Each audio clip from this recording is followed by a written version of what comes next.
Hello everyone, welcome back. कैसे हैं आप लोग डियर स्टूडेंट्स। आज सिलेक्टर्स बैच का हमारा तीसरा दिन है।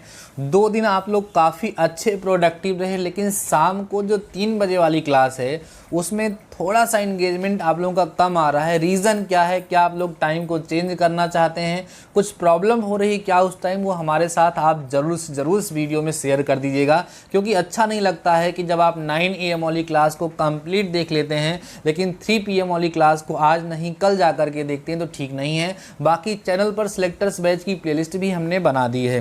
डियर स्टूडेंट्स, आज के इस वीडियो में हम गुरुत्वाकर्षण के 20 मोस्ट इंपॉर्टेंट क्वेश्चन के बारे में डिस्कस करने वाले हैं। सभी के सभी क्वेश्चन बहुत ही इंपॉर्टेंट है, खूब ध्यान से समझिएगा। गुरुत्वाकर्षण चैप्टर अभी कल ही मैंने आपको पढ़ाया है, काफ़ी अच्छे से डिस्कस किया है। आशा करते हैं आप लोगों ने इस वीडियो को देखा होगा, नहीं देखा होगा तो आप लोग देख लेंगे। आइए बच्चों, वीडियो को स्टार्ट करते हैं और क्वेश्चन को सॉल्व करते हैं। पहला क्वेश्चन है बच्चों, समुद्र में उठने वाले ज्वार का कारण है। समुद्र में जो ज्वार उठता है उसका क्या रीजन है, यहाँ पर पूछा जा रहा है। लिखा बच्चों, समुद्र का पृथ्वी पर लगने वाला गुरुत्वाकर्षण बल। ठीक है। दूसरा है बच्चों, सूर्य का पृथ्वी पर लगने वाला गुरुत्वाकर्षण बल। तीसरा है बच्चों, शुक्र या पृथ्वी पर लगने वाला गुरुत्वाकर्षण बल। अगला है बच्चों, अगला ऑप्शन होगा आपका शुक्र या पृथ्वी पर लगने वाला गुरुत्वाकर्षण बल। डी होगा बच्चों, पृथ्वी के स्वयं के वायुमंडल का प्रभाव। पहला ऑप्शन जो है बच्चों, यहाँ पर जो समुद्र लिखा है ये ऑप्शन गलत है, यहाँ पे आप चंद्रमा लिख लीजिएगा। यहाँ पर होगा बच्चों, चंद्रमा का पृथ्वी पर लगने वाला गुरुत्वाकर्षण बल। जितने भी ऑप्शन दिए गए थे उस समय एग्जाम में वो सभी के सभी गलत थे। पहला पॉइंट यहाँ पर चेक करिएगा आप लोग, यहाँ लिखिएगा चंद्रमा का पृथ्वी पर लगने वाला गुरुत्वाकर्षण बल। जो चंद्रमा है वो जब पृथ्वी पर आकर्षण बल लगाता है तो उसके कारण ज्वार भाटा उत्पन्न होती। तो ऑप्शन नंबर ए तो करेक्ट होगा, लेकिन समुद्र की जगह पे आप क्या कर लेंगे, चंद्रमा का पृथ्वी पर लगने वाला गुरुत्वाकर्षण बल। क्लियर है बातें? चलिए नेक्स्ट क्वेश्चन की तरफ बढ़ते हैं बच्चों। क्वेश्चन नंबर 2 आपका यहाँ पर आपके सामने दिख रहा होगा। कह रहा है, यदि गुरुत्वाकर्षण प्रभाव कम हो तो निम्न में से कौन सा बल बदलेगा। यदि गुरुत्वाकर्षण का प्रभाव जो है वो कम हो जाए तो कौन सा बल इसमें बदल जाएगा, पूछा जा रहा है बच्चों। पहला है श्यान बल, दूसरा है आर्किमिडीज का उछाल बल, अगला है बच्चों स्थिर वैद्युत बल, अगला है इनमें से कोई नहीं। तो ऑप्शन नंबर बी यहाँ पर बच्चों करेक्ट हो जाएगा। आर्किमिडीज का उछाल बल जो होगा, ऑप्शन नंबर बी आपका करेक्ट होगा। आर्किमिडीज का जो उछाल बल है बच्चों, यही क्या होगा, बदल जाएगा। ठीक है। चलिए नेक्स्ट क्वेश्चन की तरफ बढ़ते हैं। क्वेश्चन नंबर 3 है बच्चों आपका, कह रहा है पृथ्वी से वायुमंडल संबद्ध है। पृथ्वी से जो वायुमंडल है वो किसके कारण जुड़ा हुआ है, किसके कारण संबंध हुआ है। पहला ऑप्शन है वायु द्वारा, दूसरा है बच्चों गुरुत्व द्वारा, तीसरा ऑप्शन है बादलों द्वारा, चौथा ऑप्शन है इनमें से कोई नहीं। तो वायु से वायुमंडल जो जुड़ा हुआ है बच्चों वो गुरुत्व के द्वारा जुड़ा हुआ है। सो ऑप्शन नंबर बी यहाँ पर आपका क्या होगा, करेक्ट हो जाएगा। ऑप्शन नंबर बी आपका क्या होगा, करेक्ट हो जाएगा। बढ़ते हैं नेक्स्ट क्वेश्चन की तरफ। काफ़ी अच्छे क्वेश्चन हम आपके साथ डिस्कस कर रहे हैं। आशा करते हैं कि सभी के सभी क्वेश्चन आपको ज़रूर से ज़रूर समझ में आ रहे होंगे। कोई डाउट होगी तो आप हमारे साथ डिस्कस कर सकते हैं। क्वेश्चन है बच्चों, पृथ्वी का एक उपग्रह एक समान देखते वृत्तीय कक्ष में परिक्रमा कर रहा है। यदि अचानक गुरुत्वाकर्षण बल समाप्त हो जाए तो उपग्रह में क्या होगा। उसे कक्षा में v वेग से परिक्रमण करता रहेगा। कक्षा पर स्पर्श रेखा के अनुदिश v वेग से गति करेगा। वेग में वृद्धि होकर गिर जाएगा। अनंत मूल कक्षा के किसी बिंदु पर विराम स्थिति में आ जाएगा। गुरुत्वाकर्षण बल अगर समाप्त हो जाएगा तो वहाँ पर क्या होगा, ये यहाँ पर क्वेश्चन में पूछा जा रहा है बच्चों। तो ऑप्शन नंबर बी करेक्ट होगा। कक्षा पर स्पर्श रेखा के अनुदिश v वेग से गति करता रहेगा। ये ऑप्शन नंबर बी जो होगा बच्चों यहाँ पर आपका करेक्ट हो जाएगा। ठीक है। नेक्स्ट क्वेश्चन देखिएगा। कह रहा है बच्चों, यदि 2 द्रव्यमानों के बीच की दूरी दोगुनी कर दी जाए तो उनके बीच का गुरुत्वाकर्षण बल। अभी कल ही हमने इसके बारे में डिस्कस किया था। जब उनके बीच की दूरी को आप बढ़ाओगे तो उनके बीच में लगने वाला जो गुरुत्वाकर्षण बल होगा वो कम होगा। और कैसे पता करने की ट्रिक बताई थी हमने, 2 गुना कह रहा है 2 का वर्ग कर दो, 2 का वर्ग 4 होगा तो लगने वाला गुरुत्वाकर्षण बल बच्चों 1/4 हो जाएगा। सो ऑप्शन नंबर डी जो होगा आपका यहाँ पर करेक्ट हो जाएगा। अभी कल हमने इसके बारे में काफ़ी डिटेल से डिस्कस किया था। ठीक है। तो ऑप्शन नंबर डी यहाँ पर आपका करेक्ट हो जाएगा। चलिए नेक्स्ट क्वेश्चन तरफ बढ़ते हैं जो क्वेश्चन नंबर 6 है बच्चों हमारा। कह रहा है निम्न में से कौन सा तथ्य यह प्रदर्शित करता है कि पृथ्वी पर एक बल कार्य करता है जिसकी दिशा सूर्य की ओर होती है। कौन सा तथ्य ऐसा है जो यह स्पष्ट करता है कि पृथ्वी पर एक बल कार्य करता है जिसकी दिशा सूर्य की ओर होती है।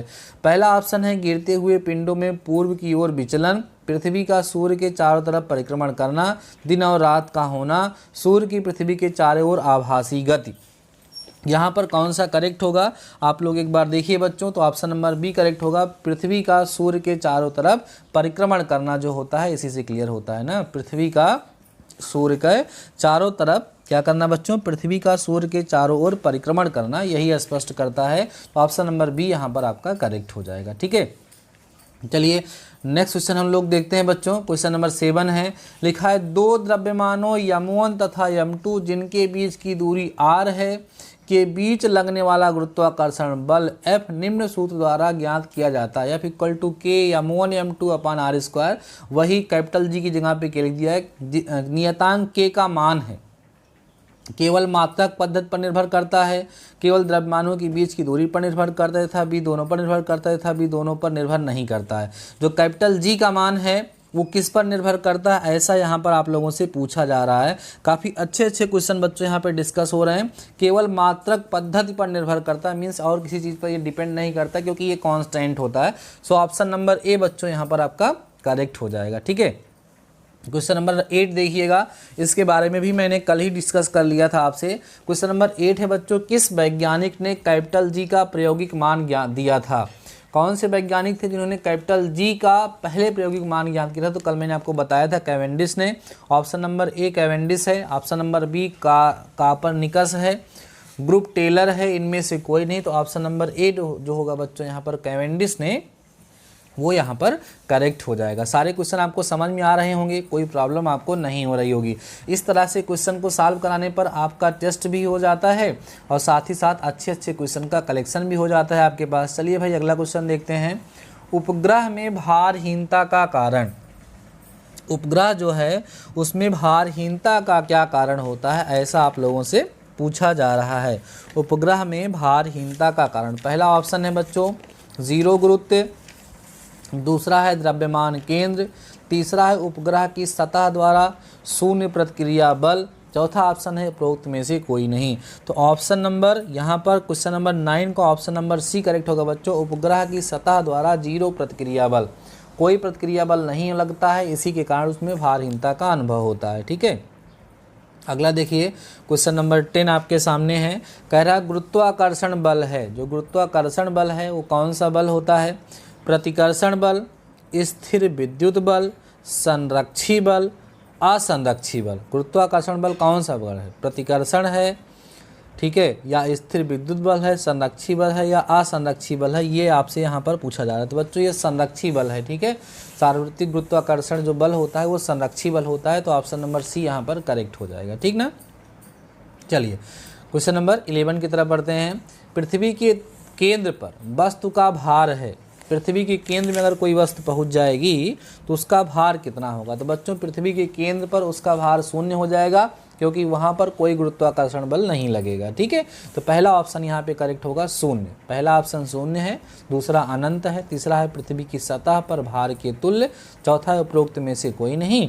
तो ऑप्शन नंबर ए जो होगा यहाँ पर शून्य वाला वो क्या होगा बच्चों, करेक्ट हो जाएगा। ठीक है, नेक्स्ट क्वेश्चन देखिएगा, लिखा है कृत्रिम उपग्रह में एक सरल लोलक का आवर्तकाल। बहुत इंपॉर्टेंट क्वेश्चन है, बहुत इंपॉर्टेंट क्वेश्चन है, कई बार पूछा जा चुका है। कृत्रिम उपग्रह में एक सरल लोलक का आवर्तकाल कितना होता है, और फिर होता है सेकेंड लोलक का आवर्तकाल कितना होता है। ये सभी के सभी क्वेश्चन ऐसे हैं ना जो बार बार रिपीट होते रहते हैं। सो बहुत इंपॉर्टेंट क्वेश्चन है। तो बच्चों यहाँ पर ऑप्शन नंबर ए शून्य है, बी ऑप्शन लिखा है 2 सेकेंड, सी ऑप्शन लिखा है 3 सेकेंड, डी ऑप्शन लिखा है अनंत। तो बच्चों यहाँ पे अनंत सही होगा। जब सेकेंड लोलक की बात करेगा तो 2 सेकेंड आवर्तकाल होता है, लेकिन जब कृत्रिम उपग्रह में सरल लोलक का आवर्तकाल पूछेगा तो याद रखना अनंत होता है। तो ऑप्शन नंबर डी जो होगा आपका यहाँ पे करेक्ट हो जाएगा। ठीक है, चलो नेक्स्ट क्वेश्चन की तरफ बढ़ लेते हैं हम लोग। समान त्रिज्या वाली लोहे की एक गेंद और लकड़ी की एक गेंद यंच ऊंचाई से निर्वात में छोड़ी जाती है, इनके पृथ्वी तक पहुंचने में समय होंगे असमान, पूर्णतया समान, लगभग समान, शून्य। यहाँ पर देखो काफ़ी अच्छा क्वेश्चन आ रहा है बच्चों, फ्री फॉल से है। जब स्वतंत्रता पूर्वक कोई वस्तु ऊपर से नीचे की तरफ छोड़ी जाती है तो बच्चों वो जो है ना वो केवल और केवल गुरुत्वाकर्षण बल पर डिपेंड करती है। ठीक है, वो उनके भार वगैरह पे डिपेंड नहीं करती है। तो वो लकड़ी की चीज़ हो या जो भी हो, अगर उनको निर्वात में गिरा जाए, अगर मान लो निर्वात में ना गिराते तो हवा का कुछ उक्षेप वगैरह लगता, उसको रोकने का प्रयास करता, लेकिन यहाँ इसने बोल दिया कि निर्वात में, मीन्स वहाँ हवा पानी कुछ है नहीं जो उसको रोकने का प्रयास करेगा। तो इस सिचुएशन में दोनों के दोनों ऑब्जेक्ट जो हैं वो समान टाइम में समान समय में आकर के नीचे गिरेंगे। तो ऑप्शन नंबर बी वहाँ पे करेक्ट होगा बच्चों, पूर्णतया समान। क्या होगा? पूर्णतया समान वहाँ पर करेक्ट हो जाएगा। चलिए नेक्स्ट क्वेश्चन देखते हैं, क्वेश्चन नंबर 14।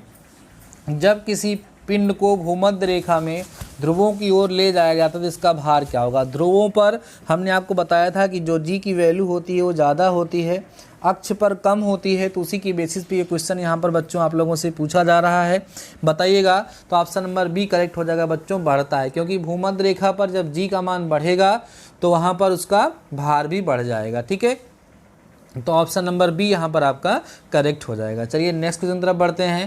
क्वेश्चन नंबर 15 है बच्चों, कह रहा है यदि पृथ्वी घूर्णन करना बंद कर दे तो जी का मान भूमध्य रेखा पर।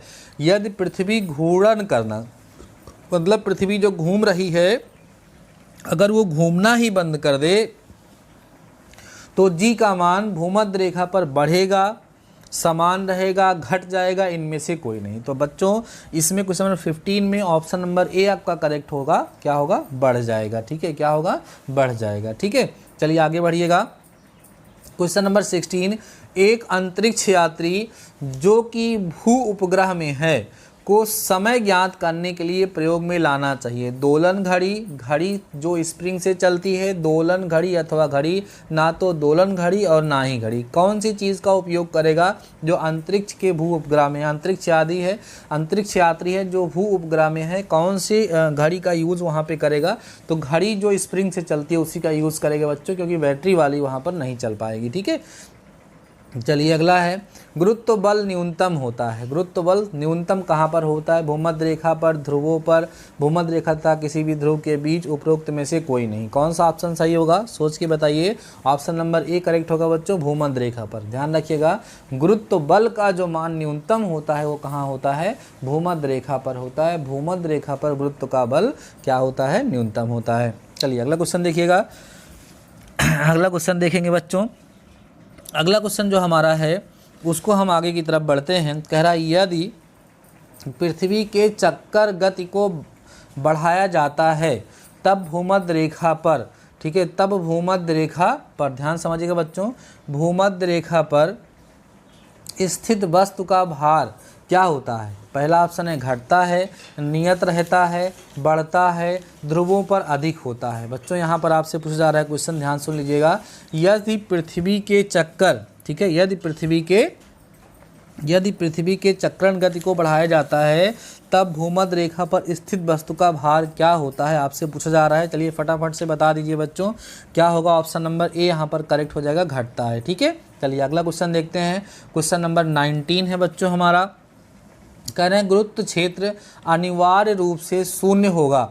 ठीक है, ये क्वेश्चन देखिएगा 19 वाला, किसी गुरुत्व क्षेत्र में उस बिंदु पर जहां गुरुत्वीय विभव शून्य है, जहां पर गुरुत्वीय विभव शून्य है वहां पर क्या कंडीशन होगी? पहला ऑप्शन दे रहा है गुरुत्व क्षेत्र अनिवार्य रूप से शून्य होगा। गुरुत्व क्षेत्र के बारे में निश्चित रूप से कुछ नहीं कहा जा सकता है। गुरुत्व क्षेत्र अनिवार्य रूप से शून्य नहीं होगा, उपरोक्त में से कोई नहीं। ऑप्शन नंबर ए बच्चों करेक्ट होगा। यहाँ पर गुरुत्व क्षेत्र अनिवार्य रूप से क्या होगा? शून्य होगा। ठीक है, चलिए नेक्स्ट क्वेश्चन की तरफ जल्दी से बढ़ लेते हैं। क्वेश्चन नंबर 20 है और ये लास्ट क्वेश्चन है, गोलीय कोश के केंद्र पर गुरुत्वीय क्षेत्र की तीव्रता। बहुत इंपॉर्टेंट क्वेश्चन है, कितनी होती है? पहला है Gm/r², दूसरा है G, तीसरा है 0, चौथा है उपरोक्त में से कोई नहीं। तो हमेशा याद रखिएगा बच्चों, गोलीय कोश जो होगा उसके केंद्र पर गुरुत्वीय क्षेत्र की जो तीव्रता होती है वो कितनी होती है? 0 होती है। सो ऑप्शन नंबर सी यहाँ पर बच्चों क्या हो जाएगा? आपका करेक्ट हो जाएगा। कौन सा ऑप्शन करेक्ट हो जाएगा? ऑप्शन नंबर सी यहाँ पर आपका करेक्ट हो जाएगा। तो डियर स्टूडेंट्स, आज के इस वीडियो में हमने आपके साथ, ध्यान सुनिए हमारी बात को, आज के इस वीडियो में हमने आपके साथ ग्रेविटेशन चैप्टर, जिसको हम लोग गुरुत्वाकर्षण कहते हैं, उसके 20 मोस्ट इंपॉर्टेंट क्वेश्चंस के बारे में डिस्कस किया है। आशा करते हैं कि सभी के सभी क्वेश्चन आपको समझ में आए होंगे और इनकी नोट्स आप ज़रूर से ज़रूर प्रिपेयर कर लेंगे, क्योंकि जब नोट्स प्रिपेयर किए रहेंगे तो एग्ज़ाम के समय आपको इन सारे क्वेश्चन को रिवाइज करने में आसानी होगी। अब हम लोग इसी तरीके से पढ़ेंगे। पहले बोर्ड पे आपको चैप्टर के बारे में अच्छे से समझाया जाएगा, फिर उसके बेसिस पे 30 क्वेश्चन, आज तो हमने आपको 20 क्वेश्चन प्रोवाइड कराया है, नेक्स्ट वीडियो से हम पूरा प्रयास करेंगे आपको 30 क्वेश्चन प्रोवाइड कराया जाए। डियर स्टूडेंट्स, आशा करते हैं कि जो भी क्वेश्चन आपको बताए जाएंगे उसको आप लोग समझेंगे। अगर आपको 30 क्वेश्चन पर डे चाहिए तो आप कमेंट सेक्शन में जा करके बता सकते हैं कि यस सर, हमको अगर 30 क्वेश्चन मिलेंगे तो हमारे लिए और अच्छा होगा। दूसरी बात, हमने 3 बजे वाली क्लास के लिए जो आपसे अपनी फीलिंग शेयर की, उसको ध्यान रखिए। आप लोग 3 बजे वाली क्लास में आप लोग रेगुलर बनिए, ठीक है। आपके पास समय बहुत कम है, ऐसा लोगों को लगता है, कभी हमारे पास समय बहुत है, बट ऐसा कुछ है नहीं डियर स्टूडेंट्स। तो ठीक है, आज के इस वीडियो में बस इतना ही। मिलते हैं नेक्स्ट वीडियो के साथ शाम को 3 बजे। तब तक के लिए शानदार रहिए, मस्त रहिए और पढ़ते ज़रूर रहिए। मिलते हैं नेक्स्ट वीडियो के साथ, तब तक अपना ख्याल रखिए।